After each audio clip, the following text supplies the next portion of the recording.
बिस्मिल्लाहिर्रहमानिर्रहीम।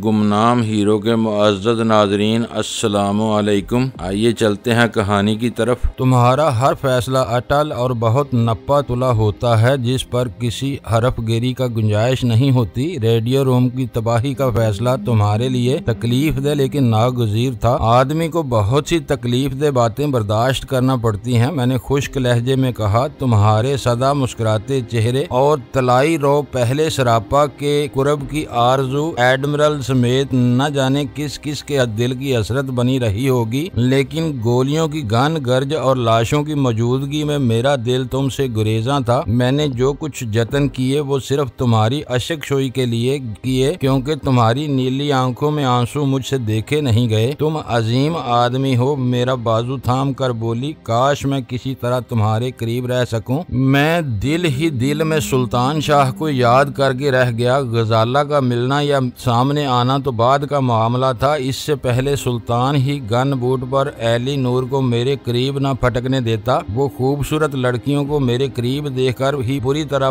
भड़कता था, और फिर एली नूर तो गैर मामूली हद तक हसीन लड़की थी। हम दोनों राहदारी अबूर करके इमारत से बाहर निकले तो धुंध में सुबह का हल्का फुल्का उजाला सरायत कर चुका था। धुंध भी गहरी नहीं थी, लिहाजा मैंने कुर्बो जवार का जायजा लिया तो दीवार से जरा दूर गन बुट के एक मुहाफिज की बगैर सर की लाश पड़ी हुई नजर आ गई। वो बेचारा सही मानों में मेरे हुक्म पर कुर्बान हुआ था। अफसोस न करो, एली नूर ने मेरे शाने से चिपकते हुए सरगोशियाना लहजे में कहा, ये सब शतरंज के बेबसात मोहरे हैं, जिन्हें बड़े मोहरों को बचाने के लिए पिटना ही होता है। मैं दोनों हाथ ओवरकोट की जेबों में डालकर वापस निकासी के रास्ते की तरफ हो लिया, जहाँ दीवार की ओट होने की वजह से काटदार हवाओं का असर न होने के बराबर था। हमें वहां ज्यादा देर नहीं रुकना पड़ा। राहदारी में से पेट्रोल की तेज बू आ रही थी। फिर वो दोनों रेडियो रूम से निकासी के दरवाजे तक कालीन पर कनस्तर से पेट्रोल की एक लकीर बनाते हुए बाहर आ गए। मेरी और इनकी निगाहें चार हुई और मैंने दिया सलाई जलाकर कालीन के सरे पर उछाल दी। सरे पर बहुत ज्यादा भीगे हुए कालीन ने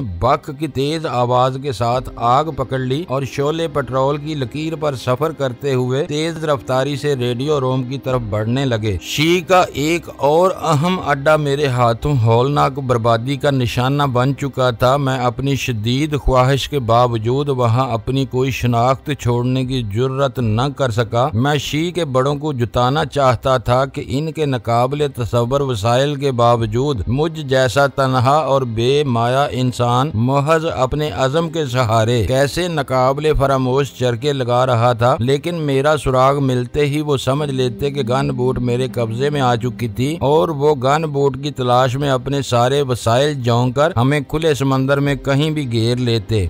जबकि मेरा नाम सामने न आने पर कई दिन तक तो वो अपने दुश्मन का तयन करने में मसरूफ रहते, और जब अमूमी अंदाज में गन बोट की तलाश की मुहिम का आगाज किया जाता तो मैं गन बोट से अपना काम लेकर दूर निकल चुका होता। इन दोनों ने इमारत में पेट्रोल इतनी फराख दिली के साथ फैलाया था कि आनन फानन में कई खिड़कियों से हौलनाक शोले उठने लगे और फजा पर कसीफ धुआं मुहित होने लगा। फिर एक हौलनाक धमाके के साथ इमारत की सारी रोशनियां मादूम हो गईं। गालबन बिजली के तार जलने के बायस जनरेटर को नुकसान पहुंचा था। इमारत को भड़कते हुए शोलों में गिरा हुआ छोड़कर हम पत्थरों वाली पगडंडी पर हो लिए, जिसके इख्तिताम पर गन बूट हमारी मुंतजर थी। मुझे जाती तौर पर बहुत बड़ी कामयाबी हासिल हुई थी, लेकिन वो तीनों उदास थे। इनका एक साथी इस खून आशाम मार्के में लुकमा अजल बन गया था, और इनकी तंजीम का एक अहम अड्डा खुद इनके हाथों बर्बाद हो गया था। हम चारों पथरीली पगडंडी तय करके घाट पर पहुंचे तो वहां मैदान साफ था। बर्थ बैरान पड़ी हुई थी और गन बूट का हद्दे नजर तक कहीं पता नहीं था। तशवीश और तजस्सुस के आलम में हम चारों आंखें फाड़ते हुए बर्थ के सरे तक आ गए, जहां आगे गहरा पानी हलकोरे ले रहा था, लेकिन धुंध कम गहरी होने के बावजूद न कहीं गन बोट का हेबला नजर आया, न इसकी कोई रोशनी दिखाई दी। मुकाबले के दौरान तेज रोशनी के साथ वक्फे वक्फे से कई जबरदस्त धमाके हुए थे। अचानक एक मुहाफिज ने हैजान अमेज लहजे में बोलना शुरू कर दिया, कहीं इन लोगों ने शिकस्त सामने देकर किसी खुदकार निजाम से गन बोट को गर्क ही न कर दिया हो। धमाके सुनकर मुझे भी बिलाशुबा यही हुआ था, मगर इस वक्त मैं अपनी तवज्जो पल भर के लिए भी किसी और तरफ मबजूल नहीं कर सकता था।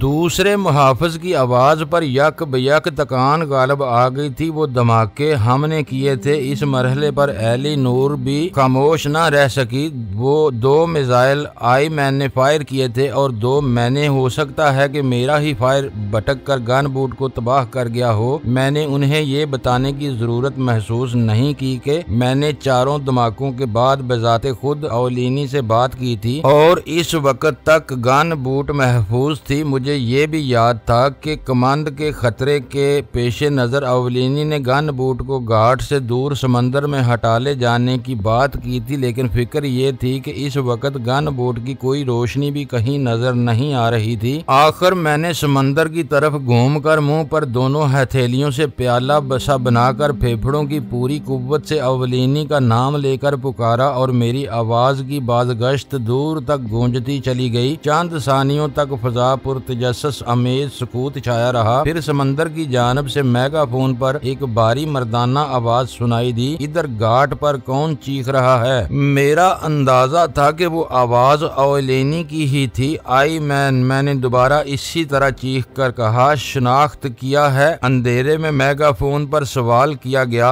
सिल्वर आई, मैंने फिर चीख कर जवाब दिया, इधर मैदान साफ हो गया है, हम फौरन पहुंचते हैं। इस बार मेगाफोन पर बोलने वाले का लहजा मौदबाना हो गया था। अल्लाह का शुक्र है कि वो लोग मौजूद हैं। एली नूर ने एक गहरा सांस लेकर तशक्कुर अमेज लहजे में कहा, मैं तो डर गई थी कि कहीं गन बूट तह नशीन ही न हो गई हो। इसी असना में समंदर के सीने पर कोहर की चादर में कुछ रोशनियां जल उठी। इन लोगों ने गन बूट की हिफाजत के लिए इससे साहिल से हटाकर तमाम रोशनियां गुल की हुई थी। इस तरह कोहर की आड़ में पूरी गन बूट गायब होकर रह गई थी। समंदर की तरफ से आने वाली भीगी भीगी यख बस्ता हवाएं गर्म ऊनी लिबास से गुजर कर हड्डियों में उतरी जा रही थी। मैंने ओवरकोट का कॉलर खड़ा करके गर्दन इसमें छुपाई हुई थी, लेकिन नाक का सिरा सर्दी से सुन्न होकर रह गया था। ऐसे में गन बूट की वापसी का इंतजार बहुत सब्र आजमा था। मुझे अंदाजा था कि गन बूट के लिए वो फासला बहुत मुख्तसर था, लेकिन इंजन स्टार्ट करके लंगर उठाने से बर्थ पर लगने तक वही सारे मशीनी तकाजे पूरे होने लाजमी थे जो किसी बड़े बहरी सफर के लिए जरूरी होते हैं। मैंने वहीं खड़े खड़े सर्दी का एहसास मिटाने के लिए यके बाद दीगरे 2 सिगरेटें खत्म की, लेकिन सर्दी की वजह से वो सिलसिला भी मौकूफ करना पड़ गया, क्योंकि तंबाकू नोशी के लिए एक हाथ ओवरकोट की जेब से निकाले रखना जरूरी था, जिसकी उंगलियां 2 सिगरेटों के खात्मे तक बुरी तरह अकड़ कर रह गई थीं। खुदा खुदा करके समंदर के सीने पर रोशनियों ने हरकत की और चंद मिनट बाद ही बोट बर्थ पर लंगर अंदाज होने की पोजीशन में आ गई। लंगर न डालना मैंने ये तवक्को करते हुए कोई न कोई अरशे पर मौजूद होगा। ऊंची आवाज में कहा, हमारे सवार होते ही सफर दोबारा शुरू करना है। ठीक है। सीढ़ी उतारी जा रही है। अरशे पर से अवलिनी की आवाज आई। इस बार मेगाफोन इस्तेमाल नहीं किया गया। तुम्हारे साथ ही कैदियों की तादाद कितनी है? कोई कैदी नहीं है, बल्कि हमारी नफरी में भी एक ही कमी हो गई है। अल्लाह मरने वाले की रूह को सुकून अता करे, अवलिनी ने ऊंची आवाज में कहा। फिर फजा में सुकूत छा गया, जिसमें गन बूट के इंजन की हल्की हल्की गूंज रची हुई थी। सीढ़ी लगते ही हम चारों हिफ्जे मुरातब का ख्याल किए बगैर दीवाना वार अरशे पर चढ़े थे, जहां अवलिनी और रैम्बरा ने हमारा इस्तकबाल किया। वो दोनों शायद बहुत देर से अरशे पर मौजूद थे। इनके करीब टामी गन्ने, राइफलें, दूरबीनें और मुतअद्दिद इकसाम के दस्ती बमों का खासा जखीरा मौजूद था। ऐसा मालूम हो रहा था जैसे वो अपने जहनों में किसी बड़े मार्के का तस्वर लिए बैठे थे, जिसके रूनुमा होने से पहले ही किस्सा निमट गया। अवलिनी सीढ़ी हटाने के लिए अरशे पर ही रुका रहा। मुहाफिज अपने कैबिन की तरफ चले गए। एली नूर और रैम्बरा मेरे साथ बड़े थे, लेकिन मैंने नरमी से उन्हें लौटा दिया। दोनों मुहाफिज मेरी तरह जख्मी हैं। उन्हें मुझसे ज्यादा तुम्हारी मदद की जरूरत है। इन्हें फर्स्ट एड देकर मेरे पास आना, मैं अपने कैबिन में मिलूंगा। वो दोनों बेहीलो हुज्जत वापस मुड़ गए और मैं अपने कैबिन की तरफ हो लिया, जो कभी शैलोन के तसर्रुफ में हुआ करता था। कैबिन की गर्म और फरहत अमेज फजा मैसर आते ही मैंने वजनी ओवरकोट उतार फेंका। सुल्तान शाह बिस्तर पर बैठा मुस्कुराने की कोशिश कर रहा था, लेकिन इसके बुशरे से गुजरे हुए लम्हात का तनाव साफ नजर आ रहा था।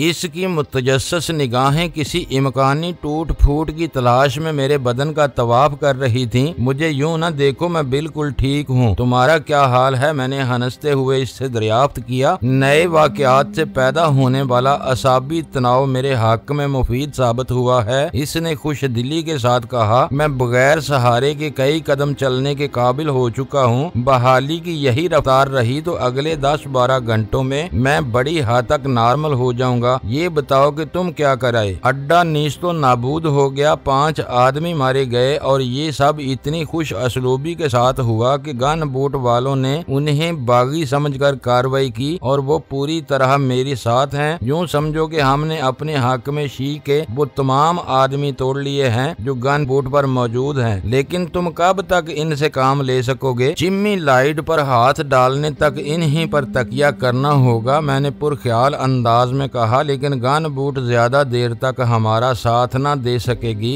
इससे जल्द अज जल्द पीछा छुड़ाना होगा। क्या गन बूट को भी कुछ नुकसान पहुंचा है? इसने चौंक कर सवाल किया। गन बूट बिल्कुल सही सालम है, लेकिन शी वाले अपने बहरी अड्डे की तबाही का मुअम्मा हल करने के लिए अब गन बूट की तलाश पर तवज्जो मरकूज करेंगे। खुले समंदरों या बैनुल अक़वामी बंदरगाहों में हम ज्यादा दिन तक इस देवे हैकल बूट को न छुपा सकेंगे। तो फिर क्या करोगे? अपने इन आदमियों समेत हमको किसी करीब तरीन बंदरगाह पर उतर जाना चाहिए। गन बूट शी वालों को लावारिस हालत में मिलेगी तो इनकी महम ज्यादा जोर नहीं पकड़ सकेगी। मेरे जहन में कोई और ही मंसूबा परवान चढ़ रहा है। मैंने मुस्कुराते हुए कहा, मैं इन्हें गन बूट के बारे में भी ऐसी जिक्र पहुंचाऊंगा कि ये मुद्दतों अपने जख्म चाटते रहेंगे। क्या कोई खास बात है जहन में? इसने सवाल किया। अभी एक मुबहम सा खाका है, जब तक अवलीनी वगैरह से बात न कर लूं कुछ कह नहीं सकता। फिर भी कुछ तो बताओ, इसने इसरार किया। लेकिन मेरे जवाब देने से बेशतर ही दरवाजे पर दस्तक हुई और रैम्ब्रा मुझसे इजाजत मिलते ही अंदर आ गया। इसके पीछे एलीनोर भी मौजूद थी। वो दोनों खैरियत से हैं। रैम्ब्रा ने आते ही जख्मी मुहाफिजों के बारे में रिपोर्ट दी। सतही जख्म खासे आए हैं, लेकिन वो जल्द ही मुंतमिल हो जाएंगे। इनकी कारकर्दगी और नकलो हरकत पर भी कोई खास असर नहीं पड़ेगा। हम इस गर्दाब से बच निकले, मैंने चंद सानियों की खामोशी के बाद कहा। लेकिन हम अभी तक खतरात से दो चार हैं। अपने लोगों से हमारा राबता टूटा हुआ है। जब तक ये राबता बहाल न हो जाए, हम लोगों को गैर मामूली यकजहती का मुजाहरा करते हुए एक टीम की तरह काम करना होगा और आपस में मुशावरत करना होगी। हाक और इसके साथियों के रवैये पर हम हैरान हैं, रैम्ब्रा ने शर्मसार लहजे में कहा। वो यकीनी तौर पर दुश्मन के आदमी थे, वरना आई मैन के हुक्म पर इन्हें अपनी गर्दनें खुद काट लेना चाहिए थी। मेरा ख्याल है कि गन बूट के अमले ने तुम्हें मायूस नहीं किया, बल्कि पूरी कुव्वत और सलाहियत के साथ तुम्हारे साथ तावन किया है। इसी वजह से मैंने टीम का जिक्र किया है। मैं तुम सब का सरबराह जरूर हूँ, लेकिन मौजूदा हालात में तुम में से हर एक मुझे आजादाना तौर पर मशवरे दे सकता है। जो मुनासिब हुए तो जरूर कबूल किए जाएंगे। मैंने एक एक लफ्ज पर जोर देकर कहा। चीफ गन बूट चला रहा है। एक मुहाफिज ने एलीनोर की जगह ली हुई है, बाकी 2 जख्मी हैं। मेरा ख्याल है कि इस वक्त औलेनी भी यहाँ आ जाए तो हम मुस्तकबिल के खतरात और इम्कानात पर खुलकर गुफ्तगू कर सकेंगे। वो रेडियो रूम में जा चुका है, एलीनोर बोली। उसे बुला लो वहाँ से, मैंने कहा। रेडियो रूम में क्या रखा है अब तो पूरा सफर चीफ नेविगेटर की स्वाबदीद पर ही तय होगा। हमने कहीं भी राब्ता कायम किया तो मसाइल जन्म लेने लगेंगे। एलीनोर इंटरकॉम पर अवलीनी को पैगाम देकर सोफे पर बैठ गई। मेरे इशारे पर रैम्ब्रा ने भी निशिस्त संभाल ली और मैं उठकर अपने लिए रॉयल सैल्यूट का गिलास तैयार करने लगा। अवलीनी ने कैबिन में आकर अपनी निशिस्त संभाली तो मैंने एक मर्तबा फिर अपनी बातें दोहराई और खामोश होकर स्काच से अपने लब तर करने लगा। तुमने हर एक के जहन को पढ़ लिया है, अवलीनी बोला। हम में से हर शख्स यही सोच रहा है और तुम्हारे अहकाम पर अंधाधुंध अमल करने के बावजूद खतरात की तरफ से परेशान है। पहले हमारा ख्याल था कि बहरी अड्डे पर एक आध काली भीड़ होगी, जैसे तुम आसानी के साथ पकड़ लोगे, मगर वहाँ तो पूरा ग्रुप ही बागी था। मुझे भी वहाँ पहुँचकर ही मामले की संगीनी का अंदाजा हुआ। पहले गुमान होता तो शायद मैं कोई दूसरा रास्ता इख्तियार करता, लेकिन अब तीर कमान से निकल चुका है। बागियों की पुष्ट पनाही करने वाले हाथ बहुत मजबूत मालूम होते हैं। अवलिनी की एक गहरा सांस लेकर बोला, मुझे यकीन है कि छुट्टी मनाने जाने वालों में भी हाका कोई न कोई हमदर्द होगा जो इस तबाही की इतला अपने आकाओं को पहुंचा देगा, और इनके लिए ये अंदाजा लगाना दुश्वार नहीं होगा कि इस वाकया के जिम्मेदार गन बूट वाले हैं। हमारे पास ज्यादा से ज्यादा आज ही की मोहलत है, क्योंकि खुले समंदर में गन बूट एक जजीरे की मानिंद होगी। किसी दुश्मन ने हमें बांप लिया तो हमारे लिए हथियार डालना या लड़ते हुए मर जाने के अलावा कोई तीसरा बाइज्जत रास्ता नहीं होगा, और मैं इसी के बारे में फिक्रमंद हूँ। मैंने कहा, जहाँ तक मैं समझ सका हूँ हमारे लिए गन बूट सबसे ज्यादा परेशानी का सबब बनी हुई है, क्योंकि हमारे दुश्मन इसे पहचानते हैं। रैम्ब्रा आंखें झपकाते हुए बोला, अगर गन बूट से गुलू खुलासी हो जाए तो हम सब सुकून का सांस ले सकेंगे। एलिनोर मुंह बनाकर बोली, ब्रेस्ट से निकलने के बाद हम फ्रांस के मगरबी साहिल से स्पेन के शुमाली साहिल तक कहीं भी गन बूट छोड़कर बड़ी आसानी के साथ मुकामी आबादी में रिपोश हो सकते हैं। बहरी अड्डे की तबाही शी की तारीख का एक अफसोसनाक वाकया है, मैंने गंभीर लहजे में कहा, लेकिन वो तबाही वसी तर मफादात के लिए नागजीर हो गई थी, इसलिए मुझे वो फैसला करने पर मजबूर होना पड़ा। लेकिन मैं गन बूट को नहीं खो सकता, ये शी का एक बेशकीमत असासा है। इस फैसले की बजाय मैं अपनी सिल्वर आई अपने बड़ों को वापस करने की तरजीह दूंगा। चंद सानियों के लिए सबको सांप सूंघ गया। मेरे पुरजोर अल्फाज सुनकर इन्हें एहसास हुआ कि गन बूट कोई मामूली कश्ती नहीं थी जिसे आसानी के साथ बुलाया जा सके। वो यकीनन एक बेशकीमत जंगी कश्ती थी जो अपने खुसूसी डिजाइन और फायर पावर की वजह से शी के बहरी मफादात के तहफ़्फ़ुज़ में कलीदी किरदार अदा करती थी। दुश्मन बहुत मकार और बारसूख है। अवलिनी ने ही आखिरकार सुकूत तोड़ा, जब तक इसका सर न कुचला जाए गन बूट पर तबाही के अंदेशे मंडलाते रहेंगे। मेरे जहन में माजी के हवाले से एक तजवीज़ जन्म ले रही है जो पता नहीं मौजूदा हालात में काबिल कबूल होगी या नहीं। खुलकर बात करो, मैंने इसे टोका। मैं पहले ही कह चुका हूँ, हर मकूल बात मानी जाएगी। फलस्तीनियों के अबुल बहर ग्रुप के कुछ मुमताज लोगों से मेरे जाती मुरासिम हैं। अवलिनी ने झिझकते हुए अपनी बात शुरू की। इन्हें कई बड़े मुल्कों से खतीर माली इमदाद मिलती है, जिसके सहारे वो समंदरी इलाकों में इसराइल के खिलाफ मोहलक छापा मार कार्रवाइयाँ करते रहते हैं। बात मुख्तसर करो अवलिनी, मैंने अपने वजूद में उभरने वाले तजस्सुस और इज़्तिराब से मजबूर होकर कहा। ओह, शायद मैं बहक गया रहा था। वो संभल कर बोला, दरअसल अपनी अहमकाना तजवीज़ दोहराने से पहले मैं अबुल बहर वालों की माली हैसियत की वजाहत करना चाह रहा था। इनके एक मुमताज लीडर ने आज से कई माह पहले मुझे गन बूट के बारे में खुली पेशकश की थी। इसे मेरे पेशे का इल्म नहीं था, लेकिन मैं इसे गन बूट की खुफिया जंगी सलाहियतों के बारे में बता चुका था। इस वक्त वो लोग गन बूट की मुंह मांगी कीमत देने पर आमादा थे। यानी तुम्हारा मतलब है कि तुम आज भी गन बूट इनको फरोख्त कर सकते हो? मैंने सवाल किया। मेरा ख्याल यही है, इसने सर झुकाकर कहा। असलहा और हथियारों की खुली मंडियों में खालिद को हाथों हाथ लिया जाता है, क्योंकि वो खड़े खड़े लाखों डॉलर के सौदे करता है और इसका दिया हुआ कोई चेक आज तक वापस नहीं लौटाया गया। मेरी इसी से दोस्ती है, और इसे कोई लंबी महम दरपेश न हो तो वो अमूमन पेरिस के शबीना होटल और क्लबों में मिलता है। तजवीज़ काबिल गौर है, मैंने पुरख्याल अंदाज में कहा। गन बूट के पैसे सीधे करके हम अपनी बला इनके सर मंड सकते हैं, लेकिन कानूनी तौर पर तो शायद हम में से कोई भी गन बूट की फरोख्त की दस्तावेज पर दस्तखत करने का मजाज नहीं है। यही तो दिलचस्प बात है, अवलिनी बोला। इस वक्त भी इसने मुझे यही पेशकश की थी कि मैं रकम लेकर जनूबी अमेरिका के किसी गुमनाम गोशे में रिपोश हो जाऊं, फिर गन बोट पर अपना कब्जा बरकरार रखना और कानूनी मुशगाफियों से बचना इसके जिम्मे होता। दरअसल इन लोगों की सियासी कुव्वत भी है, जिसके बल पर वो बहुत कुछ कर गुजरते हैं। मेरे ख्याल में ये सूरत सबसे बेहतर होगी। मैंने कहा, गन बूट के पैसे खरे करके हम खामोशी के साथ शी के लिए कोई दूसरे असासे खरीद सकते हैं। मैं डर रहा था कि कहीं इस तजवीज़ पर मेरा मजाक न उड़ाया जाए। अवलिनी एक गहरा सांस लेकर बोला, इस वक्त खुद मुझे भी खालिद की तजवीज़ पर हंसी आई थी कि भला ऐसे सौदे कहाँ और कैसे हो सकते हैं, लेकिन अब तुम्हारी हौसला अफजाई की बिना पर गन बोट तो क्या, फ्रांस की पूरी बहरिया का भी सौदा कर सकता हूँ। आई मैन जिसकी पुश्त पनाह हो, इसका दुनिया की कोई ताकत बाल भी बीका नहीं कर सकती। रैम्बरा ने फखरिया लहजे में कहा। खालिद से मुलाकात की सहल तरीन सूरत क्या हो सकती है? मैंने अवलिनी की आंखों में बराह रास्त देखते हुए संजीदगी से सवाल किया। अवलिनी ने मेरी निगाहों की ताब न लाकर निगाहें झुका ली। पेरिस जाना तवालत का बायस बनेगा। मैं रेडियो फोन पर ही इससे राब्ता कायम करने की कोशिश कर सकता हूँ। सुबह हो चुकी है, अब तो पेरिस की तमाम शबीना महफिलें दम तोड़ चुकी होंगी। मैंने अपनी रेस्ट वॉच पर निगाह डालते हुए कहा, इसे कहाँ तलाश करोगे? मैं इसके चंद ठिकानों से वाकिफ हूँ, लेकिन यकीन से नहीं कह सकता कि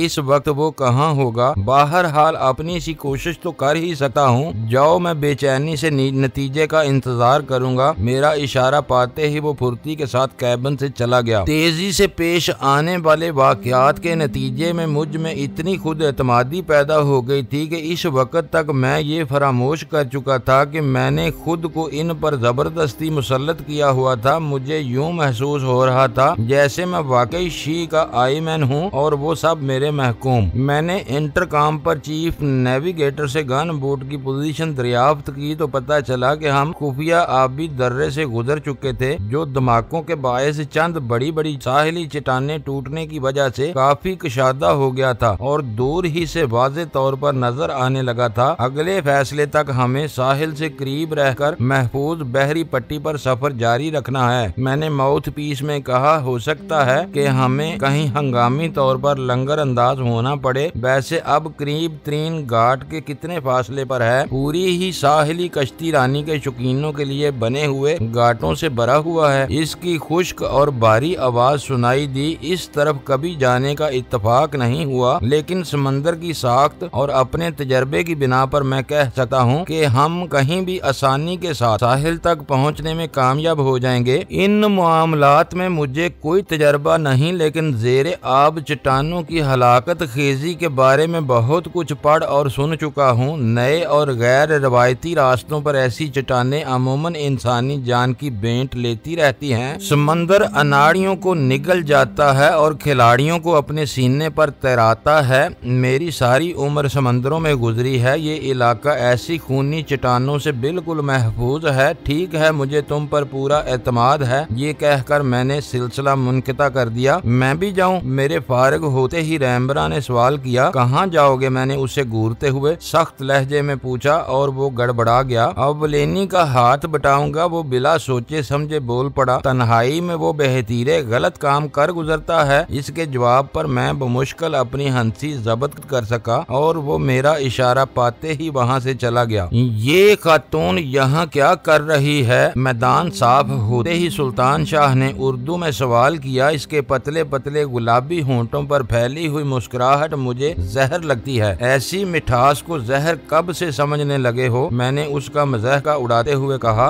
गलती से चख लूं तो शायद मैं भी मिठास का कायल हो जाऊं, वरना मुझे तो इसकी मुस्कुराहट में दुनिया के सारे मर्दों के लिए चैलेंज पिन्हा नजर आता है। सुल्तान शाह छत की तरफ देखते हुए बोला, और उसकी नीली आंखों के बारे में क्या ख्याल है? मैंने उसे छेड़ा। शिकार पर झपटने वाली बिल्ली की आंखों की तरह चमकती रहती हैं। वो बुलंद आवाज में बुड़बुड़ाया। पता नहीं गन बोट पर मर्दों की भीड़ में इसे क्यों रखा गया है। ऐसी औरत कैसी भी हो, उसे देखकर जवान दिलों में जिंदा रहने की उमंग पैदा होती है। मैंने उसे चिढ़ाने की नीयत से हंसते हुए कहा, कहो तो इससे तुम्हारी पिंडलियों पर शहद की मालिश करा दूं। थोड़ी ही देर में हिरन की तरह अरशे पर कलांचे भरने लगोगे। मुझे मुआफ रखो। वो अपने दोनों कानों को छू कर बोला। इसके छूते ही मेरी पिंडलियों पर फारज का असर हो जाएगा। मालूम होता है कि ये तुमको भी दाना डाल रही है। दाना ना वालों को डाला जाता है और मैं अब इतना नादान नहीं हूँ। चाहो तो मैं इसे तुमसे शादी पर आमादा कर सकता हूँ। मैंने मुस्कुराते हुए कहा। मुझे माफ रखो। वो दोनों हाथ जोड़कर बोला। हम लोग औरतों के पीछे मंडलाने को कसरे शान समझते हैं। इनकी नाज बर्दारियां तुम ही कर सकते हो। जब ही सब तुम्हें टकराती हैं, मेरे मुंह कोई नहीं लगती। फिक्र ना करो, आज तुम्हारे मुंह भी लगवा दूंगा। हसरतें पूरी हो जाएंगी। मैंने हल्के से कह के साथ कहा और इसने यूं बुरा सा मुंह बना लिया जैसे जैसे अचानक इसके दांतों में कोई कड़वी कसैली चीज आ गई हो। अगर तुम दोनों को खलवत दरकार हो तो मैं बाहर जा सकती हूँ। एली नूर ने खंकार कर आहिस्ता से कहा। मैंने मानी खेज नजरों से सुल्तान शाह की तरफ देखा, फिर एली नूर से कहा, खलवत तुम्हारे साथ तो हो सकती है, इस मरदूद के साथ नहीं। इस पर हर वक्त वाज़ व तलकीन का शौक सवार रहता है। इसका बस चले तो तुम्हें इसी वक्त समंदर में फेंकवा दे। मेरे अल्फाज पर एली नूर का मुस्कुराता हुआ सदाबार चेहरा कुछ और खिल उठा। सूरत से ही खूंखार और तुंद खू नजर आता है। सच पूछो तो मैंने अपनी जिंदगी में जो चंद खौफ और मर्दाना चेहरे देखे हैं, ये उनमें सरे फहरिस्त है। ऐसी खुश्क बातें कर रहा है जैसे अपनी माँ की कोख के बजाय पहाड़ के अंडे से पैदा हुआ हो। मैंने नरम लहजे में कहा, लेकिन इसके बावजूद मुझे अपनी जान से